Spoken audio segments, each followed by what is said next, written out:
आज हमारे साथ मौजूद हैं मुंबई कोर्ट में वरिष्ठ अधिवक्ता सुनील चौरसिया सर, जिनसे हम बात करेंगे जो यशवंत वर्मा के घर में कैश मिला है फायर ऑपरेशन के दौरान, उसके बारे में।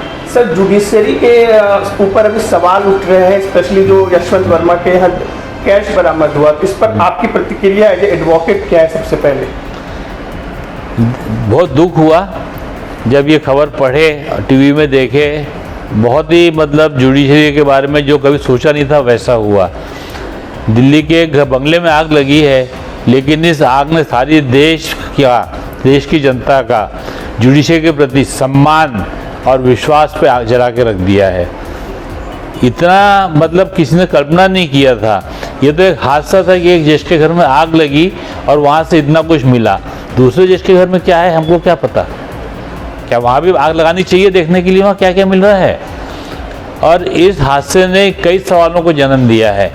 सबसे पहला, जो जुडिशरी अपने आप को कॉलर ऊंचा करके जो दावा करती है कि हम अलग हैं और हमारे पे सीबीआई और ईडी की जो है इन लोगों ने हाथ नहीं डालना चाहिए, ये चीज़ अब ख़त्म हो चुकी है।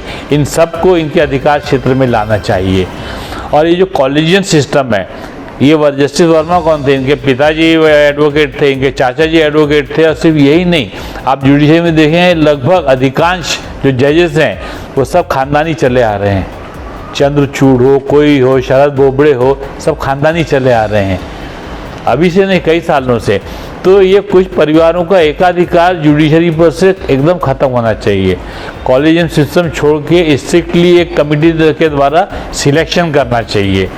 और तीसरी चीज़, हर जज को डिक्लेरेशन देना चाहिए कि उसके पास कितनी संपत्ति है, जज बनने के पहले और जज बनने के बाद। और उसके ऊपर में कोई भी चीज़ है, वो एक पढ़े लिखे सम्मानीय आदमी है और बुद्धिमान, देश के बुद्धिमानों में से उनकी गिनती होती है। उनके अचानक कैश मिल जाए और वर्मा जी कहते फिरे मेरा नहीं है, मेरा नहीं है, मजाक है ये एक राजनीतिक नेता जैसा हल्का बयान है। ये जिम्मेदारी लेने की हिम्मत होनी चाहिए उन लोगों को। इतना बड़ा बंगला है उनका, वो कहते कहाँ से आ गया? अरे उनके पास सिक्योरिटी है, सेफ्टी, आने जाने वालों की एंट्री होती है, बोलते मुझे पता नहीं पैसा कहाँ से आ गया, करोड़ों कहाँ से आ गया। ये कोई तरीका होता है बोलने का? जस्टिस वर्मा ने बेहद घटिया बयान दिया है जो इसका विश्वास करने लायक नहीं है। और जो सुप्रीम कोर्ट ने इतने दिनों तक इस बात पे लीपापोती करने की कोशिश की, इतने दिन बाद वीडियो रिलीज किया, इससे साफ पता चलता है कि मामले को दबाने छिपाने की कोशिश की जा रही थी। जब मीडिया में उछला, उसके बाद जुडिशरी जो थी वो आगे आई और वीडियो रिलीज किया। जस्टिस वर्मा पर और भी आरोप लगे हैं। कोई शुगर फैक्ट्री में ईडी थे, वहाँ पे भी कुछ घोटाला था, तो जब जज बने सुप्रीम कोर्ट ने उसको बंद कर दिया केस। तो क्यों बंद किया भाई?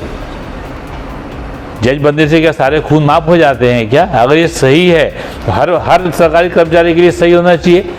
चोरी करो, न्यायपालिका में जाओ, सब कुछ साफ हो जाए। गलत बात है एकदम। तो इसने सारी जुडिशरी को, पूरी न्यायपालिका को सवाल के घेरे में ला दिया है। अभी तक तो जिला लेवल के जजों पे भ्रष्टाचार का आरोप लगता था, लेकिन अब तो ये आरोप के तो खुल्लम खुल्ला दिख रहा है कि भ्रष्टाचार जो है ये ऊपर तक गया है और बहुत बड़े स्तर पे गया है। तो इसमें उसके ऊपर तुरंत एक्शन होनी चाहिए। और जो जैसी कमेटी का ड्रामा बंद करके इसको तुरंत सीबीआई को, ईडी को देना चाहिए, ताकि वो गहराई तक छानबीन करें और दोषी को सजा मिलनी चाहिए। तो आपने क्या किया, उसका आपने केस देना बंद कर दिया। उसको तनख्वाह तो पूरी मिल रही है, घर तो पूरा है, निकाल बाहर करो उसको, सस्पेंड करो उसको वहाँ से। क्यों वो अधिकारी जनता के पैसे का उपयोग करने का, उसको कोई हक नहीं बनता अभी। सवाल ये उठ रहा है, जो जांच कमेटी बनाई गई है, 3 जजों की जांच कमेटी जस्टिस खन्ना ने बनाया जो चीफ जस्टिस हैं, लेकिन अब इलाहाबाद जो उनको ट्रांसफ़र करने की बात हो रही है, तो इलाहाबाद में भी अधिवक्ताओं ने एक अभियान चला है कि ऐसे करप्ट जज को हम आने नहीं देंगे। ये मसला तो हमारे मीडिया के सामने आ गया, तो अलग ढंग से उसको ट्रीट करते हैं, लेकिन ऐसे कई सारे मसले होंगे जो सामने नहीं आते हैं, तो उस पर आपकी क्या प्रतिक्रिया है? वही तो मैं कह रहा था कि इतने सारे सैकड़ों जजेस हैं, एक के घर में आग लगी और वहीं पे नोटों का जखीरा मिल गया। घर घर में उस कमरे में भरे हुए थे नोट।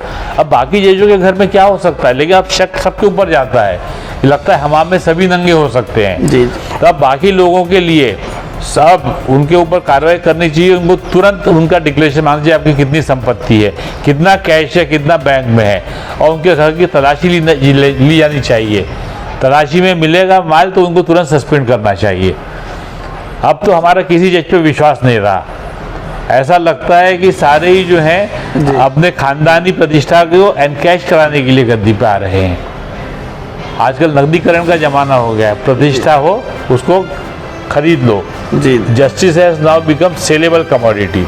ओके, ठीक है। तो हमारे सर ने जैसे बताया, जो सुनील चौरसिया सर हैं, जो मुंबई हाईकोर्ट में जज हैं, कि इस मामले की जांच होनी चाहिए और जज के खिलाफ जो है ईडी और सीबीआई जांच हो, ताकि एक स्वतंत्र जांच और निष्पक्ष जांच हो पाए। और इस मामले में हालांकि न्याय देने वाला खुद अभी सवालों के घेरे में है, लेकिन न्याय देने वालों के ऊपर भी कार्रवाई होनी चाहिए, क्योंकि संविधान में कोई उससे बढ़ के नहीं है, संविधान से बढ़ के नहीं है, न्याय सबके साथ बराबर होना चाहिए। तो हम उम्मीद करेंगे कि इस मामले पर सरकार और हमारी सुप्रीम कोर्ट और जो भी इससे संबंधित संस्थान है वो उचित कार्रवाई करेगी, ताकि जो इस मामले में दोषी है, चाहे जज रहे या कोई और, सबको न्याय मिल सके। कुमार अभिषेक की खबर में फिलहाल के लिए इतना ही। धन्यवाद।